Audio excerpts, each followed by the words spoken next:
नमस्कार, यह सीरीज ऊर्ध्व प्राण का है। इस वीडियो में हम पूर्ण जानकारी जानेंगे कि इड्डा क्या है, पिंगला क्या है, सुषुम्ना क्या है, सूर्य नाड़ी क्या है, चंद्र नाड़ी क्या है, इनका क्या कार्य है और इसका महत्व हमारे जीवन में क्या है। देखिए, इससे पहले हमने कुछ वीडियो बनाए हैं इड्डा, पिंगला और सुषुम्ना पर। आज हम आपको इसके सूक्ष्मता के ओर लेके जाएंगे, इसके बारे में सूक्ष्म तरीके से बताएंगे और इसकी पूरी जानकारी आपको देंगे। तो चलिए प्रारंभ करते हैं जानना कि इड्डा, पिंगला और सुषुम्ना क्या है और इसका क्या कार्य है। देखिए, सबसे पहले हम आपको बता दें कि ये हमारा दाहिना नाक का छिद्र है और ये हमारा बायां नाक का छिद्र है। हो सकता है कैमरे में उल्टा दिख रहा हो, इसलिए हम आपको ये बताएं कि ये हमारे दाहिने नाक का छिद्र है और ये हमारे बायां नाक का छिद्र है।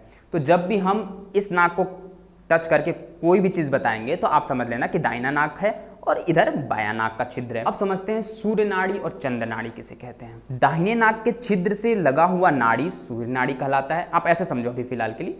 बाएं नाक से लगा हुआ नाड़ी चंद्र नाड़ी कहलाता है। इड्डा और पिंगला किसे कहते हैं। बाएं नाक से लगे हुए नाड़ी को इड्डा नाड़ी कहते हैं, दाहिने नाक से लगे हुए नाड़ी को पिंगला नाड़ी कहते हैं। यानी कि सूर्य नाड़ी और पिंगला नाड़ी समझ में आ रहा है, चंद्र नाड़ी और इड्डा नाड़ी आपको ये भी समझ में आ रहा है। अब सुषुम्ना नाड़ी किसे कहते हैं। इन दोनों के बीच वाले भाग को सुषुम्ना नाड़ी कहते हैं।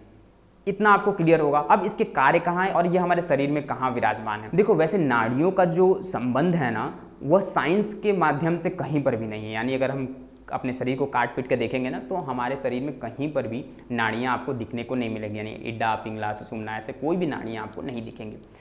72,000 नाड़ियों की जो बात की गई है ना, उसमें भी 72,000 नाड़ियाँ हमारे शरीर में कहीं नहीं दिखेंगी। यह एक ऊर्जा वाहिनी है। हमने इससे पिछले वाले वीडियो में आपको बताया था कि 72,000 नाड़ियाँ सिर्फ ऊर्जा वाहिनी है, जो साइंटिफिक रूप से नहीं। अब क्या होगा, बहुत से लोगों का दिमाग ठनका होगा और बोलेंगे कि जब साइंटिफिक नहीं है तो हम लोग इसमें क्यों इतना मगजमारी कर रहे हैं, यानी अपना दिमाग को क्यों इतना झोंक रहे हैं। अगर साइंस कुछ चीज़ प्रूव नहीं कर पा रहा है तो इसका सीधा सा मतलब है कि उसके पास अभी टेक्नोलॉजी नहीं है उस चीज़ को जानने के लिए। जिस समय उसके पास टेक्नोलॉजी आ जाएगी वो समझ जाएगा कि हाँ, ऐसी भी कुछ चीज़ें होती हैं। लेकिन जो इतना शाश्वत सत्य है, इतने लोग इस पर बात करते हैं, इतने लोग इसको सूक्ष्मता से जानते हैं और यहाँ तक कि आप भी अगर इसे करेंगे ना तो आपको भी बहुत ही अच्छे समझ में आएगा कि यह चीज़ कैसे कार्य करती है और ये कहाँ पे विराजमान होती हैं। तो पहली बात, साइंस के रूप में न इड्डा है, न पिंगला है और न ही सुषुम्ना है। ये कहीं पर भी नाड़ियाँ नहीं हैं। लेकिन हाँ, यह हमारे रीढ़ के बाएं और दाहिने भाग से होते हुए जाती हैं और रीढ़ के बीचों बीच वाला जो है ना, वह होता है सुषुम्ना का मार्ग। अब जब भी हम दाहिने नाक से श्वास लेते हैं, यानी बाएं नाक को बंद करके दाहिने नाक से श्वास लेते हैं, तो हम सूर्य नाड़ी को एक्टिव करते हैं, यानी पिंगला नाड़ी को हम एक्टिव करते हैं। यानी जिस नाक से श्वास लेना, यानी उस नाक को हम एक्टिव करना। सिंपल सी बात है, जिसका यूज़ करेंगे उसको हम ज़्यादा प्रयोग में ले रहे हैं, उससे हम ज़्यादा कार्य करवा रहे हैं। यानी अगर मान लीजिए हम इस हाथ को मूव नहीं कर रहे, इस हाथ को मूव कर रहे हैं, तो कौन सा हाथ ज़्यादा एक्टिव होगा, हमारा ये हाथ एक्टिव होगा। ये हाथ धीरे धीरे धीरे धीरे एक्टिव होना कम हो जाएगा। यानी ये जब आप 1 महीने तक आप इसको मूव करिए और फिर 1 महीने तक इसको आप मूव मत करिए, देखिए कि आपको हाथ कौन सा सबसे अच्छा मूव होगा। जो ज़्यादा मूव करता है वो ज़्यादा अच्छा एक्टिव रहेगा, वो ज़्यादा फुर्तीला रहेगा, वो ज़्यादा कार्य करेगा। सिंपल सी बात है, अगर आपको सूर्य नाड़ी को एक्टिव करना है तो सूर्य नाड़ी से ज़्यादा आपको श्वास लेना है, और अगर आपको चंद्र नाड़ी एक्टिव करना है तो चंद्र नाड़ी से ज़्यादा श्वास लेना है। अब बहुत लोग का नाक ब्लॉक हो जाता है, ठीक है। कोई कभी चंद्र नाड़ी ब्लॉक हो जाता है, कभी सूर्य नाड़ी, मतलब कि कभी दाहिना कभी बायां, ठीक, कभी पिंगला कभी इंडा, ठीक। तो सजेशन ये दिया जाता है कि अगर दाहिना ब्लॉक हो गया है तो बाएं का यूज़ करके दाहिना को खोला जाए। मतलब सब मिला जुला के जो भी ब्लॉक हुआ है उसको खोलने के लिए अलग अलग तरीके बताए गए। लेकिन अगर आपका नाक ब्लॉक होता है, इसका ये मतलब है कि आपकी नाड़ी में कहीं ना कहीं दोष है, ठीक। उसको सही करने के लिए प्राणायाम की विधि बताई गई है। अब हम पहले इसकी धारा समझ लेते हैं कि धारा कहाँ पर है। देखिए, पिंगला नाड़ी हमारे दाहिने नाक से होते हुए रीढ़ के दाहिने भाग से होते हुए सुषुम्ना यानी मूलाधार चक्र के पास मिलती है, ठीक। इसी तरीके से इड्डा नाड़ी बाएं नाक से होते हुए रीढ़ के बाएं हिस्से से होते हुए सुषुम्ना मार्ग यानी कि मूलाधार चक्र के पास आकर मिलती है। तो यह कुछ एक पाइप की तरह होता है जो जाकर आपस में भी मिले हैं और सुषुम्ना में भी मिले हैं, लेकिन सुषुम्ना वाला पाइप ब्लॉक होता है। तो इसलिए हम लोग दाहिने से सांस को लेते हैं, बाएं से निकालते हैं, बाएं से लेते हैं, दाहिने से निकालते हैं। यही होता है अनुलोम विलोम प्राणायाम। यानी कि दाहिने नाक से सांस लिए, पेट के अंदर रोके, सिंपल लैंग्वेज में दाहिने नाक से श्वास लिए, पेट के अंदर रोके और बाएं नाक से हम निकाल दिए। कोई ऐसा पाइप जैसा बना नहीं है, आप ऐसा मत समझना कि पाइप बना हुआ है एकदम और उसी पाइप से होता हुआ जाता है, ऐसा नहीं है। साइंस के माध्यम से ऐसा नहीं है। अगर आप ऐसा सोचोगे कैसा है तो फिर वो अलग हो जाएगा। आप एक इमेजिनेशन करो कि एक रेखा है जो कि कुछ इस प्रकार से गया है, जो कि आपके दाहिने नाक से होते हुए रीढ़ के दाहिने हिस्से से होते हुए मूलाधार चक्र यानी रीढ़ के सबसे टो वाले भाग पर मिला है। इसी तरीके से वहाँ से एक और पाइप निकली हुई है जो कि आपका सीधे आके बाएं नाक से मिलता है, यानी बाएं नाक से भी एक पाइप है। जब आप लगातार प्राणायाम का अभ्यास करेंगे ना तो आपको यह महसूस होने लगेगा कि ये जो श्वास की गति है ना वह किसी एक स्थान से होते हुए नीचे तक जा रही है। देखिए अभी आप श्वास लेते होंगे ना तो आपकी श्वास कहाँ पर जाके ठहरती होगी।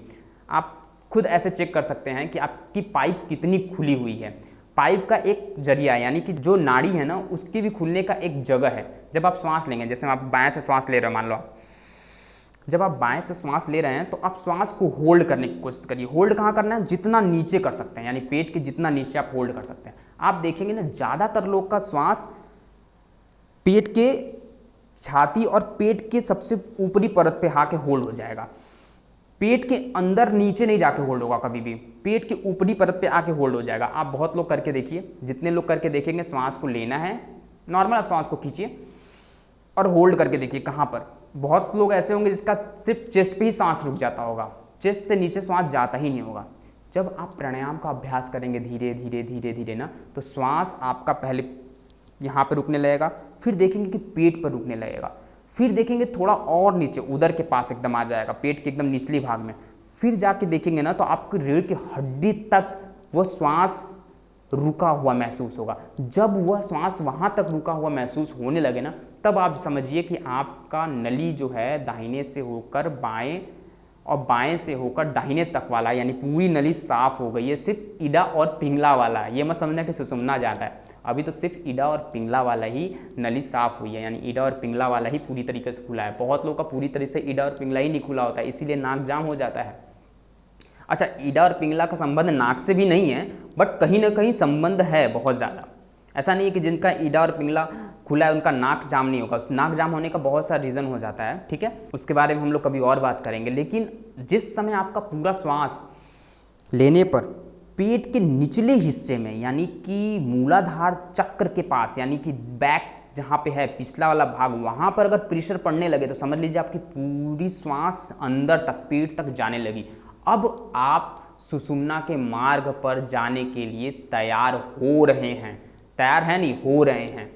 इसीलिए प्राणायाम कर कर नाड़ी शुद्धि करवाया जाता है। नाड़ी शुद्धि का मतलब ही ये हुआ कि हमारी नाड़ी को पूरा खोल देना। पहले तो इडा और पिंगला ना खुलेगा, पहले सबसे पहले जो नाड़ी हमारे प्रत्यक्ष रूप से है वही खुलेगा, और इसी दोनों नाड़ियों में से ढेर सारी नाड़ियाँ निकली हुई हैं, मतलब ढेर सारी नाड़ियाँ जुड़ी हुई हैं। टोटल हमारे शरीर में 72,000 नाड़ियाँ हैं, जिसके बारे में सभी लोग लगातार बात करते आते हैं और आ भी रहे हैं, हम शुरू में ही बताएं। और यह 72,000 जो नाड़ियां हैं एक दूसरे में जुड़ते हटते 114 स्पॉट बनाए, यानी कि 114 जगह इन्होंने जुड़ाव है।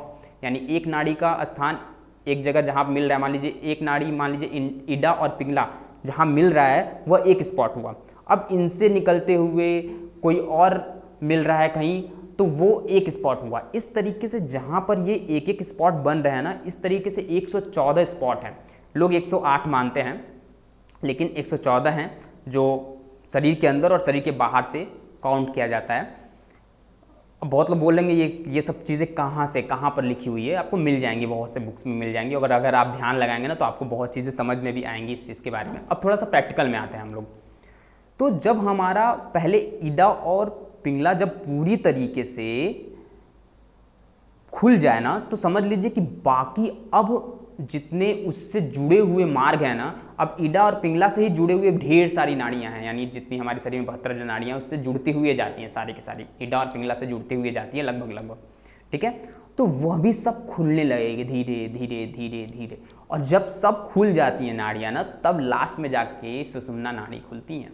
क्योंकि सब जगह से हवा भर जाएगा तो एक ही जब पाइप बचेगा तो वो हर जगह से फोर्स करेगा और उसको खुलना ही पड़ेगा। आप बस ऐसा समझ लो कि हमारे शरीर में एक ऐसा जंजाल बना हुआ है नाड़ियों का जो हर तरीके से ब्लॉक है, सिर्फ इडा और पिंगला ही खुला हुआ है, और वो भी पूरी तरह नहीं खुला है। आप देखोगे तो यहाँ तक श्वास आ रहा है, यहाँ तक श्वास आ रहा है किसी का, इससे नीचे नहीं जाता है। इसके नीचे तो अभ्यास करने के बाद ही जाएगा, ये तो हम शाश्वत सत्य बता रहे हैं। हमने जब स्टार्ट किया था तो मेरी श्वास यहाँ पे आके रुकती थी, पेट के पास, ठीक। जबकि हम इससे पहले काफ़ी एक्टिव रहे हैं योग में, ध्यान में, तब भी फिर धीरे धीरे पेट के पास रुकना, फिर धीरे धीरे नीचे उतरना। तो यह एक टाइम प्रोसेस होता है, 1 महीने, 1.5 महीने, 2 महीने अगर लगातार आप करेंगे तभी जाकर ये होगा।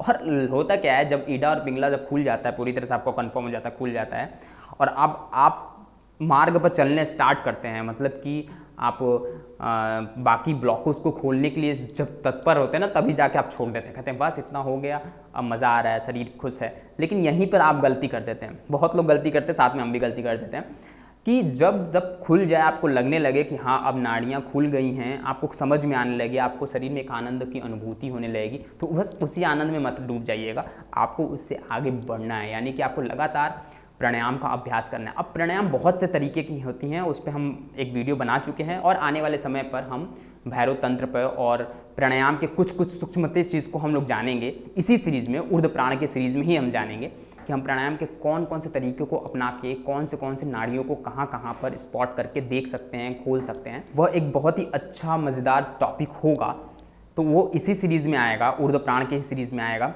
तो आपको इतना तो अच्छे समझ में आ गया होगा कि दाहिना सूर्य नाड़ी, पिंगला नाड़ी, बायां चंद्र नाड़ी, ईडा नाड़ी, जो कि हमारे पेट से होते हुए मूलाधार चक्र पर जाकर मिलती हैं और वहाँ से सुषुम्ना का द्वार खुलता है, यानी वहाँ सुषुम्ना के ऊपर जाता है ये चीज़ें। अब ईडा नाड़ी चंद्र का प्रतीक है, पिंगला नाड़ी सूर्य का प्रतीक है, इसीलिए सूर्य नाड़ी और चंद्र नाड़ी। सूर्य की स्थिति क्या होती है? गर्म होने का। चंद्र की स्थिति क्या होती है? ठंडा होने का। यानी कि अगर आपका दाहिना नाक ज़्यादा एक्टिव रहेगा तो आपको ज़्यादा गर्मी लगेगी, बायां नाक ज़्यादा एक्टिव रहेगा तो ठंडी लगेगी। अब इसी स्वर सिद्धांत यानी नाक के श्वास के आवागमन के सिस्टम को समझ जाएंगे अच्छे से ना, तो आप बहुत चीज़ को कंट्रोल कर सकते हैं। यानी अपने गुस्से पे कंट्रोल कर सकते हैं, अपनी कंसंट्रेशन पे कंट्रोल कर सकते हैं, आप अपनी बात के स्टाइल पे कंट्रोल कर सकते हैं, आप अपनी स्मरण शक्ति पे कंट्रोल कर सकते हैं। बहुत चीज़ों पर बहुत ही आसानी से आप कंट्रोल कर सकते हैं। क्यों? क्योंकि आपको अपने श्वासों के बारे में अच्छे से पता चल गया है। क्योंकि हर चीज़ जब भी आप कर रहे हैं ना, आप हमारा वीडियो देख रहे हैं ना, तो अगर आप ध्यान से देखेंगे तो आपका श्वास भी उसमें साथ देगा। इसके बारे में हम निरंतर आपको बताते आए हैं। अगर आप हमारे लगातार वीडियो अगर देखते होंगे तो आपको पता होगा कि हम इस बारे में अक्सर टॉपिक पे बात करते हैं कि जैसा हमारा श्वास होगा वैसा ही हमारा कार्य होगा। अगर हमारा श्वास ज़्यादा तेज चलेगा तो हमारा कार्य भी डिस्टर्ब होगा। अगर हमारा गुस्सा वाला श्वास रहेगा तो हम हमेशा चिड़चिड़े मूड में रहेंगे, गुस्से वाले मूड में रहेंगे। ये जो सूर्य नाड़ी और चंद्र नाड़ी है ना, इसी का सारा प्रभाव होता है। अगर इसमें उतार चढ़ाव और इस तरीके की चीज़ें होती हैं ना, तो हमारा मूड हमेशा स्विच होता रहता है। इसीलिए लोग श्वासों को कंट्रोल करके चीज़ों को अच्छे से अपने अनुसार बदल लेते थे, जैसा चाहे वैसा मूड बना लेते थे। और ये सिंपल है, आप भी कर सकते हो। अपने श्वासों को कंट्रोल करके काफ़ी चीज़ हासिल कर सकते हो। तो इतना तो समझ में आ गया होगा, सूर्य नाड़ी, चंद्र नाड़ी, ईडा नाड़ी, पिंगला नाड़ी और सुषुम्ना नाड़ी। अब आते हैं सुषुम्ना नाड़ी। सुषुम्ना नाड़ी जब चंद्र नाड़ी यानी ईडा नाड़ी और सूर्य नाड़ी यानी पिंगला नाड़ी से बराबर मात्रा में, एक मात्रा में श्वास अंदर की तरफ भरे, यानी पाइप से इधर से भी श्वास आ रहा है, इधर से भी आ रहा है, एकदम सही मात्रा में श्वास आ रहा है, तो यह ऊपर अपने आप पुश करेगा। हम बहुत लोग बोलेंगे ये कौन सा प्राणायाम है, इधर से भी इधर से भी। वैसे देखा जाए तो यह भी एक प्राणायाम है कि अगर आप दोनों श्वास सामान्य रूप से लेते हैं और सामान्य रूप से श्वास चलने लगता है, यानी दोनों नाड़ियां जब चलने लगती हैं तो उसी का मार्ग होता है सुषुम्ना खुलने का। आपने अक्सर सुना होगा कि जब आपका दोनों छिद्र खुला हो, यानी दोनों नाक के छिद्र सामान्य रूप से श्वास को ग्रहण कर रहे हैं, तो समझ लीजिए कि आपका सुषुम्ना नाड़ी का द्वार खुल रहा है, यानी सुषुम्ना नाड़ी पर फोर्स पड़ रहा है। क्योंकि जब दोनों नाक से श्वास बराबर मात्रा पर जाएगी तो वो बीच में जाएगा। एक पाइप है, एक इधर से पाइप है। अब इधर से सामान्य रूप से अगर श्वास आ रही है तो ये कहाँ जाएगा? ऊपर की तरफ जाएगा। लेकिन अगर इधर धीरे धीरे श्वास आ रहा है, इधर फोर्स में श्वास आ रहा है, तो ये श्वास इधर फेंक देगा, यानी इधर तरफ निकल जाएगा या बीच में कहीं टकरा जाएगा। समझ लीजिए इधर से पानी आ रहा है, इधर से पानी आ रहा है, और इधर से स्लो पानी आ रहा है, इधर से फास्ट पानी आ रहा है, तो पानी ये इधर इधर चला जाएगा, तो यहाँ पे दोनों का मिलन होगा। जब यहाँ पे मिलन होगा तो यहाँ पे तो कोई भी नस है नहीं, मतलब कोई भी जॉइंट नहीं है कि कहीं जाए, तो ये या तो इधर वापस चला जाएगा, ये इधर चला जाएगा। लेकिन जब एकदम एग्जैक्ट मात्रा में एकदम नीचे आकर सुषुम्ना के पास अगर मिलेगा श्वास, तो कहाँ जाएगा? सिंपल सी बात है, ऊपर की तरफ फोर्स करेगा। तो इसीलिए दोनों नाड़ियों को खोलने की बात की जाती है यहाँ पर। तो यही इसकी पूरी लॉजिक्स है। आई होप आपको ये पूरी वीडियो अच्छे से समझ में आ गई होगी। आपको इड्डा, पिंगला, सुषुम्ना और चंद्र नाड़ी, सूर्य नाड़ी क्या है, इसका क्या महत्व है, समझ में आ गया होगा। इससे जुड़ा कोई भी कन्फ्यूजन नहीं होगा। अगर कोई कन्फ्यूजन है तो आप हमें मेल कर सकते हैं। अगर आपको भी कोई क्वेश्चन जानना है तो आप हमें मेल करके आप हमसे पूछ सकते हैं। अगर आपका क्वेश्चन उचित रहा तो हम उसका उत्तर अवश्य देंगे। तो आपको हमारा ऊर्ध्व प्राण वाला सीरीज कैसा लग रहा है, चिंतन धारा कैसा लग रहा है ये भी बताइए, ऊर्ध्व प्राण कैसा लग रहा है ये भी बताइए। वीडियो पसंद आया तो एक लाइक करिए, वीडियो नहीं पसंद है तो डिसलाइक करिए। चैनल पर नए हैं तो चैनल को सब्सक्राइब करके अपना प्यार हमें अवश्य दे। नेक्स्ट वीडियो मिलते हैं किसी और टॉपिक पे, तब तक के लिए bye bye, thank you for watching.